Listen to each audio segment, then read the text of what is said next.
Minutos en el territorio continental ecuatoriano. Aquí seguimos buscando la verdad en la revista de opinión Democracia. Queremos saludar a dos invitados esta mañana de un tema de coyuntura que presentamos hoy.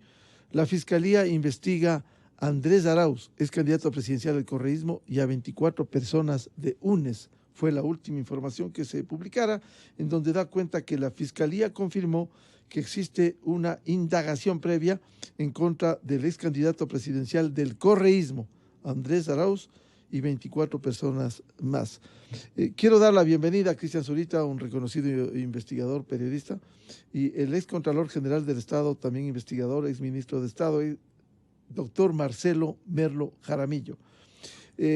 Cristian, quisiera empezar con usted. ¿Qué representa esta nueva investigación de las tantas que por corrupción ha vivido el Ecuador durante los últimos años y en donde usted ha contribuido positivamente en esto? ¿Qué pasa con esta investigación, Andrés Arauz Aúnez, y también desde el sector, desde España, a Juan Carlos Monedero, con un hecho que quiero anteponer? La televisión española resumió esto en los siguientes términos. La Fiscalía de Ecuador estrecha el cerco sobre Juan Carlos Monedero. Desde finales de junio mantiene abierta una investigación contra varias personas y empresas, como el ex candidato presidencial ecuatoriano Andrés Arauz y el politólogo y cofundador de Podemos, por un presunto delito de enriquecimiento ilícito. Ecuador investiga a Monedero concretamente por un contrato millonario de la consultora Neurona. La justicia ecuatoriana ha puesto bajo la lupa los contratos de la campaña electoral de Arauz con la compañía vinculada a la formación morada y con el propio Monedero, que ejerció de observador en los comicios. Trabajar. Para las elecciones en el país, la consultora chavista había sido contratada por una suma millonaria para impulsar a Andrés Arauz, el candidato al que apoyó Podemos. Tras conocer los hechos, la plataforma Patria sin Corrupción decidió llevar el caso ante la justicia. De esta forma, Neurona suma una nueva investigación judicial. Si la Fiscalía encuentra suficientes argumentos y pruebas del presunto delito de enriquecimiento ilícito, podría formular cargos en contra de los acusados, que son un total de 25 personas físicas y jurídicas, entre los que se encuentra Monedero, y también podría formular penas de prisión de hasta 5 años. Que los fascismos son todos iguales. Según la denuncia presentada por Patria sin Corrupción, Arauz habría suscrito un contrato por valor de más de 17 millones de euros con la consultora y su filial en Ecuador, y además se cuestiona que Monedero acudiese a la nación sudamericana tan solo como observador electoral. Procuro viajar siempre con Iberia. Por su parte, el expresidente ecuatoriano Rafael Correa ha lanzado un mensaje en sus redes sociales donde ha tildado de descarado el proceso de acusación y ha asegurado que esta es la respuesta del gobierno a los papeles de Pandora. ¿Qué supone para Juan Carlos Monedero que le acorrale la justicia de Ecuador? ¿Actuó el politólogo como mero observador en los comicios ecuatorianos? Eso resumió la televisión española. Bueno, esas afirmaciones de descarado, no hay pruebas que respondan a eso. Eso dijo cuando se lo sentenció 8 años por el caso Sobornos 2012-2016. Cristian, ¿se podrá llegar y habrá pruebas de este presunto ilícito de enriquecimiento ilícito? Buen día. Muy buenos días, Miguel. Un gusto saludarlos. Un placer compartir con toda la audiencia de Radio Democracia. Un saludo también al doctor Marcelo Merlo, que acompaña en este panel. Bueno, esto es un tema que tiene su origen a inicios del presente año, ¿no? Cuando el ex tesorero de la organización política Podemos, ¿sí?, justamente pone en evidencia una serie de actos irregulares que se había cometido, estos tanques de pensamiento que utiliza Podemos en América Latina, sobre todo por un contrato ficticio. Ahora que está de moda todo lo ficticio, como las exportaciones ficticias, hubo un contrato ficticio firmado por una de las organizaciones que están directamente ligados a ellas, como es Neurona, por un monto que nunca efectivamente se constituyó en México. Y recordemos que Neurona y todos estos grupos aliados que generan pensamiento y estructuras políticas que sostienen a Podemos y otros de sus socios en América Latina, pues tiene prácticamente oficinas en toda América Latina, pues, ¿no? Entonces, este es el gen del tema. Entonces, Juan Manuel Cabelente o Calvente, Juan Manuel Calvente es quien denuncia este tema y se abre una investigación en un juzgado de instrucción, que es el juzgado número 42 en Madrid, donde empieza esta investigación a inicios de año, ¿sí? Luego viene esta visita de Juan Carlos Monedero al Ecuador como observador que justamente defiende y de alguna manera denuncia un posible fraude en contra de Arauz. Y pues obviamente ahí no existe claridad de los recursos económicos que pueden haberse traspasado desde las organizaciones de Podemos como Neurona, como CELAC, a la campaña de Arauz. Y es por eso que seguramente Arauz está llamado. Directamente dentro de esta trama que viene funcionando con mucha fuerza, Miguel, desde 2016, desde 2017 sobre todo, y sí, hasta la presente fecha, pues Arauz no ha sido como un protagonista esencial dentro de este tema, porque quien ha aparecido como figura principal ha sido Rafael Correa, ha sido el propio René Ramírez, ha sido Juan Carlos Monedero, desde España, que de alguna manera es el centro de las investigaciones, pero Arauz es un nuevo nombre. Esto sí, debemos entender que Fiscalía debe tener información nueva que nosotros no conocemos para que lo haya directamente involucrado, o tal vez porque simplemente era la persona que recibió los beneficios de los recursos económicos en el momento de campaña electoral. Creo que para el caso de Arauz puede salir de alguna manera incólume porque era el candidato, no tenía por qué manejar los recursos económicos, pero lo importante de todo esto es que termina o determina con claridad la estructura que utilizó Podemos junto con el gobierno de Chávez, sus relaciones con México y sobre todo las relaciones en Ecuador a través de Neurona y CELAC, pues de todos los contratos millonarios que tuvieron en el Ecuador. Y es claro, a ver, Neurona entre 2017 y 2019 recibe 1.3 millones de dólares. Y entre esas mismas fechas, CELAC recibe otros 1.3 millones de dólares. Es decir, en supuestas consultorías que existieron, que eso habrá que determinar, pues se repartieron grandes cantidades de recursos económicos, de los cuales consta y existe información que ya debe haber sido judicializada en España por estas condiciones en las cuales se determina pues los pagos de CELAC a Rafael Correa por $88,000 aproximadamente. Recursos, Cristian, que provenían ¿de dónde? En el caso de Neurona, sí, buena parte de los recursos salieron del Ecuador y del famoso Banco de Desarrollo de Venezuela, el BANDES, ¿sí? Entonces ahí existen sendos contratos firmados con recursos que apalancaron sobre todo en el Ecuador las políticas de propaganda. No es que ahí se generaba pensamiento, ahí lo que se generaba era pura propaganda, ¿sí? Y pues eso es evidente porque si nosotros nos ponemos a revisar qué sé yo, toda la información existente ahí, está la campaña en contra de Chevron, ¿sí? ¿Generada por quién? Generada por Neurona. Está la campaña para la prefectura de Pichincha, ¿generada por quién? Generada por Neurona, ¿sí? Está la campaña de apalancamiento para la candidatura de Lenin Moreno, ¿sí? ¿Pagada por quién? Pagada por Neurona. ¿Generada por quién? Justamente por todos ellos. Así que creo que eso para nosotros va a ser bastante fácil determinar cómo es que se dirigieron los recursos económicos y luego habrá que hacer un trabajo a través de cooperaciones penales, pues ver cómo es que esos recursos pudieron entrar al Ecuador y cómo desde aquí se desviaron, porque obviamente sí existe una línea identificada de aproximadamente una salida del país de $70,000. No es un monto importante, pero sí nos puede identificar con claridad la ruta del dinero en lo que significó el uso de estos recursos económicos para supuestos pagos de consultorías intelectuales de que obviamente no era intelectual, no tenía nada, sino que simplemente eran temas de trabajos publicitarios y propaganda. Bienvenido al doctor Marcelo Mero Jaramillo, es Contralor General del Estado. ¿Cómo ve usted este hecho de un presunto enriquecimiento ilícito en estas condiciones? Buen día. Buenos días.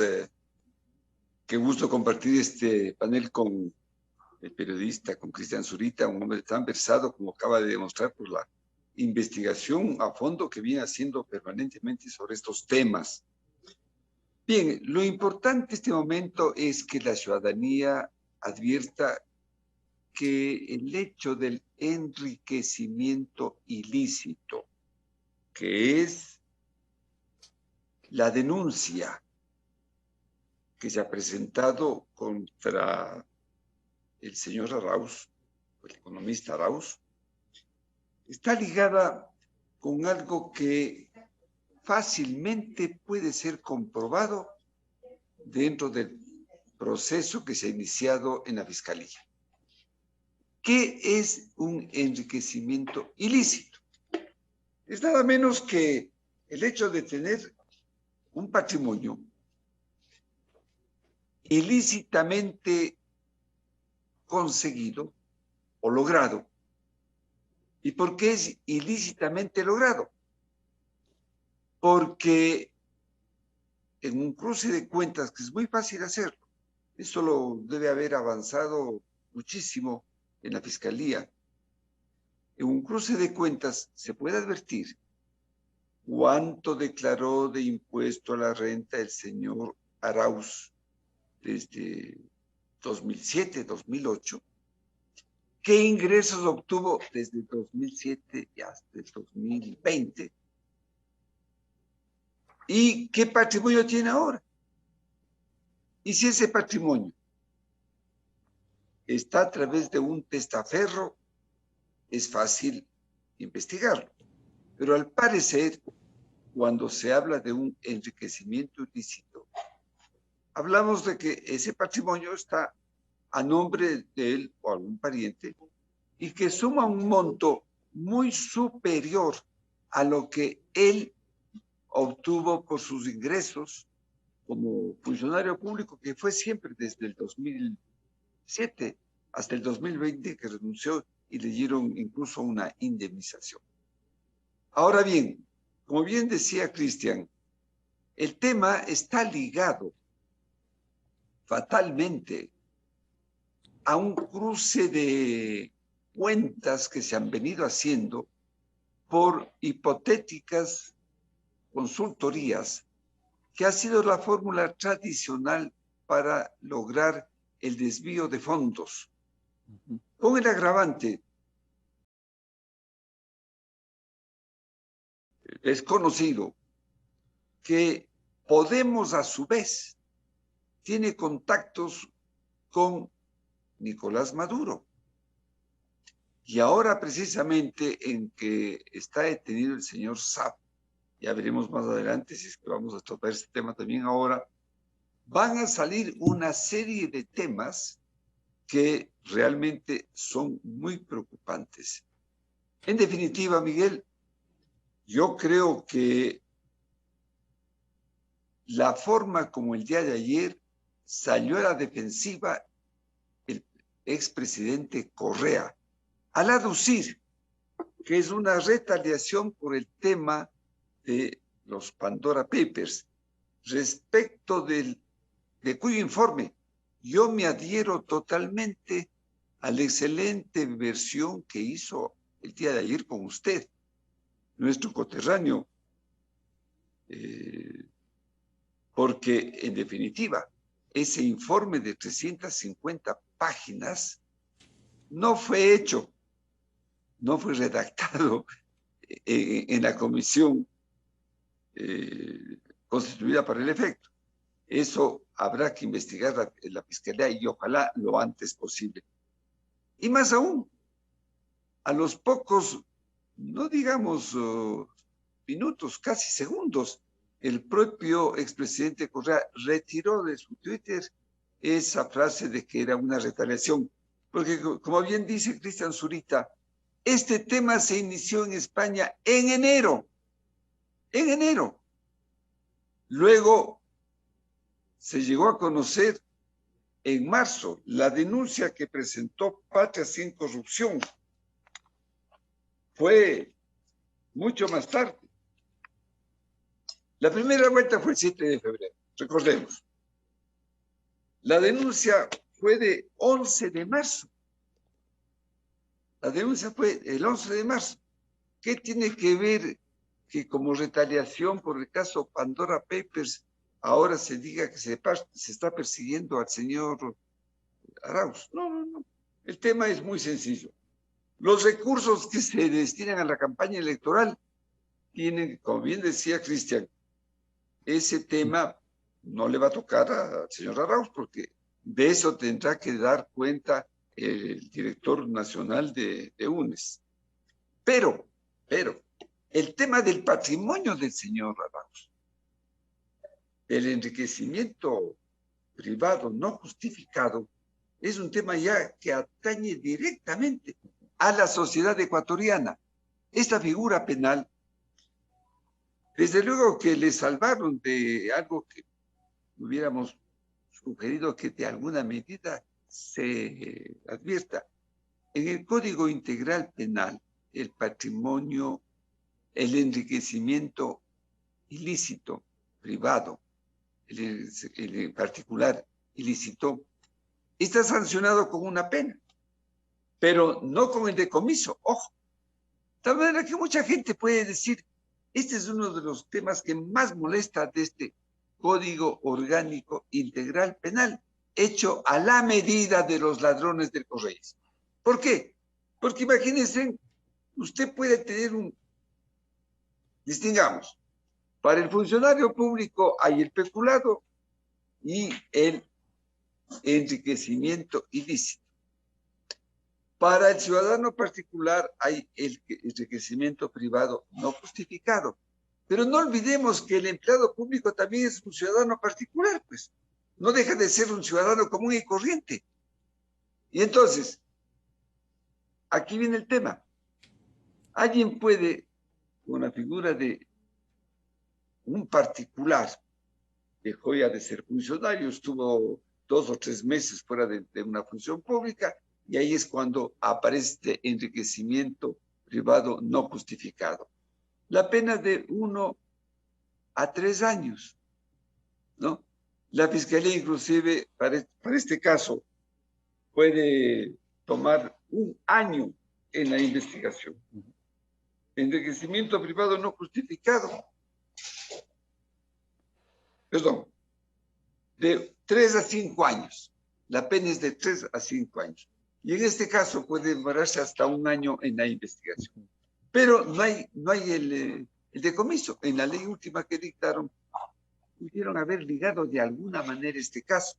Por otro lado, también se dice desde ya que se ampliaría de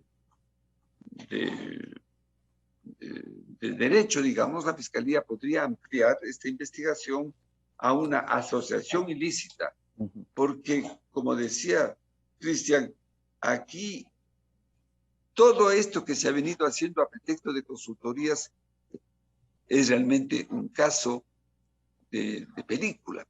Son consultorías inexistentes, son recursos que van de un sitio a otro, y de esta manera se está atentando contra el derecho de propiedad de todos los ecuatorianos. Este delito, Miguel y Cristian, recordemos, está dentro en el Código Penal como dentro del capítulo 5, que son los delitos contra la responsabilidad ciudadana. Este delito del enriquecimiento privado no justificado está dentro de ese capítulo dentro del cual están también el peculado, el cohecho, el enriquecimiento ilícito que es de los empleados funcionarios públicos. De tal suerte que todo esto que se viene haciendo está atentando contra la sociedad ecuatoriana, porque unos dicen, bueno, ¿cómo es posible que gente que no ha hecho prácticamente nada, sino sentarse en un lugar, estar siempre conspirando contra el régimen de turno o fastidiando, de repente tienen una fortuna, cumplen la condena y se quedan con esa fortuna? Cristian Zurita, ¿habrá pruebas suficientes como para avanzar en esta investigación en donde se ha disfrazado en estas consultorías y también lo que se ha dicho esta mañana respecto de los sucesos ocurridos desde comienzos de año cuando comienza la investigación. Sí, sí, yo creo que existe, sobre todo en España, porque es donde ya se ha generado buena parte de la información. No es que la investigación fiscal nace de un proceso investigativo que se haya generado en Ecuador, sino por toda la documentación que se ha ido conociendo con respecto a los acuerdos y contratos firmados, sobre todo desde España. Y recordemos que incluso eso le costó el puesto al casi embajador Pascual del Ciopo por dar declaraciones a un diario de línea de derecha, en el cual decía que efectivamente no iba a ser público los contratos que se habían firmado entre la Embajada del Ecuador y Podemos. Pues lo que pasa es que al haber sido una investigación que nació de diarios de la derecha en España, no es que en Europa la derecha tenga el mejor nombre, siempre la opinión pública ha estado generada desde el centro hacia la izquierda y cuando hay la palabra de derecha, pues es como que si fuese una, no es una buena palabra. Sin embargo, creo que han hecho un trabajo muy importante y muy poderoso porque es el diario Voz Populi quien saca este tema a ventilación pública. Y ahí, pues yo recuerdo que fue en febrero del presente año en el que ellos publicaron una información en el que decía que se había firmado un contrato con el candidato ecuatoriano Andrés Arauz. Y debe ser esas las razones por las cuales Arauz está incluido. Habrá que ver si es que ese contrato efectivamente lo firmó Andrés Arauz como Andrés Arauz, ¿sí? Para la campaña electoral o se delegó a otra persona. Y es posible directamente involucrado. Obviamente, si él firmó ese contrato, tal como dijo en febrero del presente año, de 2021, el diario Voz Populi, creo que obviamente será tal vez una de las piezas fundamentales para entender cómo es que se dio estos procesos, estos acuerdos, y obviamente si es que existe este principio que nos ha dicho el doctor Merlo de enriquecimiento privado injustificado, ¿no? Y el tipo de relaciones que se han formado. Pasa primero por allí. Luego, las relaciones que los propios protagonistas de Podemos se han ido develando en España, creo que es clarísimo. Así que si es que el Ecuador, pues que seguramente ya tiene buena parte de esta información generada desde la península, debe ser también la razón por las cuales aquí existe una veintena de nombres directamente involucrados y pues ya le corresponde a la Fiscalía armar un caso potente y poderoso, ¿no? Habrá que Claro, ver efectivamente Cristian, cómo es que se generaron estos recursos económicos. claro, Cristian, porque la primera información que en este seguimiento la Fiscalía dio cuenta que investiga a Andrés Arauz y a 24 personas de UNES se daba cuenta. Sí, entonces se entiende que debe ser por el contrato que Voz Populi denunció, ¿sí? En febrero del presente año para, obviamente, generar recursos o entregar recursos y otro tipo de servicios para la campaña de Andrés Arauz. Allá justamente lo que se tiene que estar investigando es la calidad de estos recursos que se desviaron justamente para el contrato con Ecuador y obviamente el tipo de acuerdos que se pudo haber llegado en Ecuador para prestar ese tipo de servicios. No olvidemos que justamente uno de esos acuerdos puede haber sido la presencia de Monedero y su defensa acérrima a Arauz y pues el ataque a uno de los miembros del Consejo Nacional Electoral entonces y pues el hecho de haber denunciado que iba a existir un complot y un fraude electoral en contra del candidato. Así que todo eso pues se puede configurar, ¿sí? El uso doloso de esos recursos en favor de la campaña de Arauz en, en esta investigación que la Fiscalía, pues y yo creo que debe haber recibido muy valiosa información desde España y creo que por las condiciones de reserva que tienen, pues solo lo podremos conocer en la medida en que esto se haga público a través de un llamado a juicio. Cristian, si bien esto se origina por la denuncia en España, ¿se podrá recabar material, la colaboración de España para poder enriquecer en esta información, en esta investigación que, como bien ha dicho, es reservada por el momento? Es que hay demasiadas nudos, o sea, demasiados vasos comunicantes, quiero referirme, entre Podemos, ¿sí? Y el ex gobierno de Rafael Correa, porque utilizaron tres organizaciones que en realidad no eran fundaciones, sino prácticamente empresas. La una era Neurona, que le señalé que se utilizaron como 1.3 millones de dólares.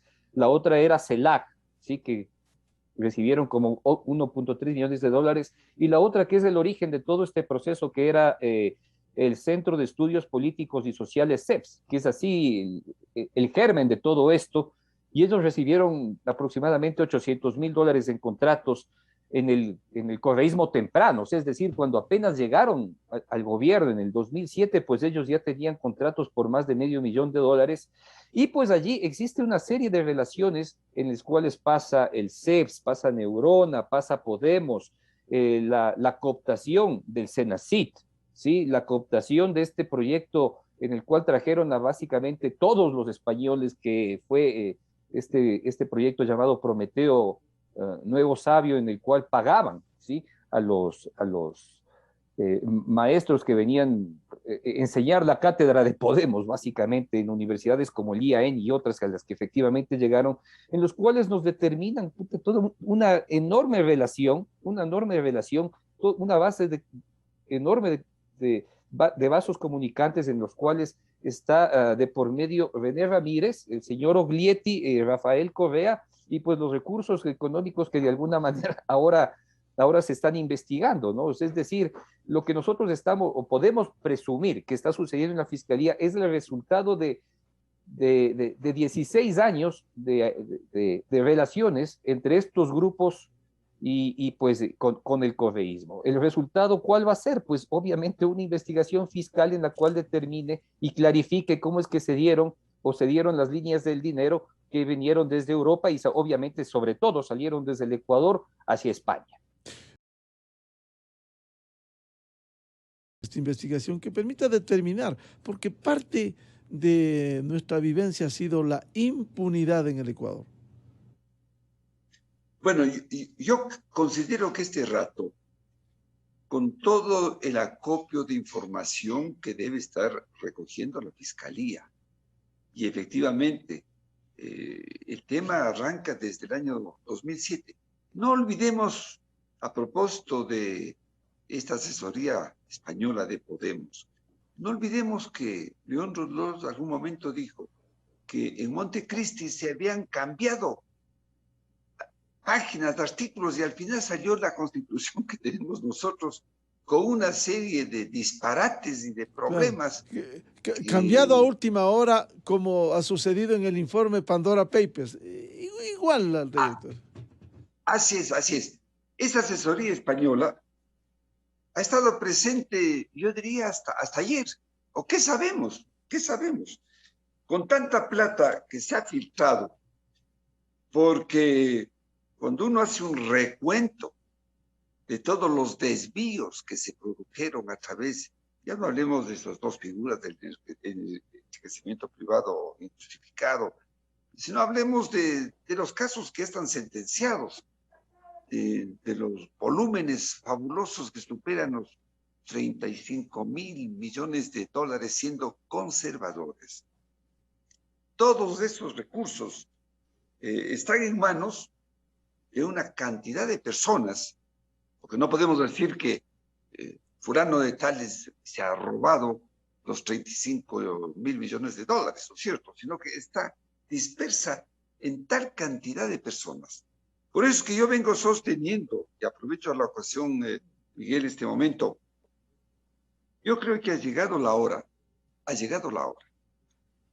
Puede ser duro lo que voy a decir, pero hay que conceder lo que yo llamaría una suerte de acción popular, para que los ciudadanos tengan la posibilidad, guardando las debidas reservas en cuanto a quienes hacen esa denuncia, de señalar en dónde está esa plata que tienen básicamente los que se han robado a través de testaferros. Así de sencillo es el tema. Porque, ¿cómo opera el testaferrismo? Opera en forma muy sabia, ¿no? El que ha robado simplemente le propone a un pequeño artesano, a un pequeño industrial, a un pequeño pesquero, etcétera. Le dice, vea, yo le voy a dar tanto, le voy a dar tanto, y usted haga una inversión de 100, 200, 300, 400, 500, más, $1000. Usted me firma una letra y simplemente usted me da a mí mensualmente, como su negocio ahora, un carpintero que tenía un taller, ahora pues le provee de una maquinaria para que pueda fabricar puertas, closets, etcétera. Muy bien, usted ya tiene ahora $500,000 en maquinaria semi-industrial. Como yo le he dado 400,000 o casi todo este dinero, usted sigue trabajando tranquilamente, sin problema, y a mí me da de los ingresos tal porcentaje y tiene una renta vitalicia y está protegido con una letra de cambio. Y el señor dice, sí, yo soy el dueño de esto. Por eso que yo decía una suerte de acción popular para que se diga, por ejemplo, en el Ecuador, quienes tienen un patrimonio mayor. Olvidémonos de la propuesta del presidente Lasso del impuesto al patrimonio de más de 2 millones, etcétera. No es por ahí. Simplemente, ¿quiénes tienen un patrimonio mayor a $100,000? Acción popular. Entonces, muy bien. Como la gente no ha declarado eso, pues es poniendo el ejemplo tipo que señalo. Ese maestro carpintero que antes tenía un taller pequeño y que ahora tiene una fábrica de muebles. Tendrá que decir, pues, alguien dirá, pues, si este maestro tiene una gran instalación. Se le pregunta, señor, usted tiene aquí una instalación que vale $500,000. ¿De dónde sacó el dinero para esta instalación? Claro, ¿Qué ¿cómo va a financió? decir, señor? ¿Cómo financió? Usted no ha declarado impuesto a la renta, nunca va a declarar nada. ¿De dónde sacó los $500,000? Tendrá que declarar, pues, tendrá que decir, es que me prestó, ¿quién? Fulano de tal. Ese es el ladrón. De tal manera que, sin perjuicio, insisto, del proyecto de ley, yo creo que ha llegado la hora. Yo ya sugerí algo de esto cuando estuve de presidente del Consejo de la Judicatura Transitoria, ¿no? Y la última cosa que me canso en repetir, y Miguel, le ruego, y Cristian, usted que es un periodista tan destacado, ¿por qué diablos en este país solo se exigen facturas con nombre y apellido a partir de $200? ¿Por qué? Toda compra debe tener, toda adquisición debe facturarse con nombres y apellidos. Usted va a comprar cualquier cosa. La gente que está robando va lavando el dinero cada día, va a un sitio y le dicen, ¿cómo sin datos? Sin datos. Como es sin datos, entonces el señor se gasta hoy $180, mañana 190, pasado, etcétera, y está lavando a lo largo de los días tanto. ¿Por qué no se exige que toda adquisición de más de $5 factura con datos? Automáticamente el SRI va a saber quiénes son los que están gastando. Entonces son dos medidas que yo creo que es importante, porque de lo contrario van a pasar los años, la gente va a seguir en la impunidad y no vamos a sacar nada. Yo creo que esta es una ocasión. Muchas gracias al periodista Cristian Zurita y al ex contralor del Estado Marcelo Mero para hablar de este tema. El Ecuador no puede olvidar lo que ha pasado en la historia reciente con estos actos de corrupción. Muchas gracias a Cristian y a Marcelo por su participación en la revista de Opinión Democracia. Un placer y muy agradecido también. Un gusto, doctor Melo. Gracias, Cristian. Muy amable. Un gusto también. Con esto cerramos la revista de Opinión Democracia de este jueves 11 de noviembre.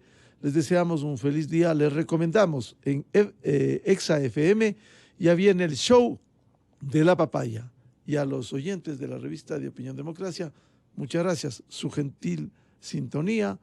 Les deseamos un feliz jueves. ¡Felicidades! Miguel Rivadeneira en la revista de Opinión Democracia. Inicio de espacio promocional y publicitario. Me gustó mucho la casa que vimos. Sí, me parece muy bien. Hola Silvia, hola Carlos, ¿por qué tan emocionados? Hola Caridad, es que queremos comprar nuestra nueva casa y no sabemos por dónde empezar. La clave para alcanzar sus sueños está en la Feria de Vivienda Clave, del 17 al 21 de noviembre en el Centro de Exposiciones Quito. Los esperamos, gracias a Cubiec, Metro,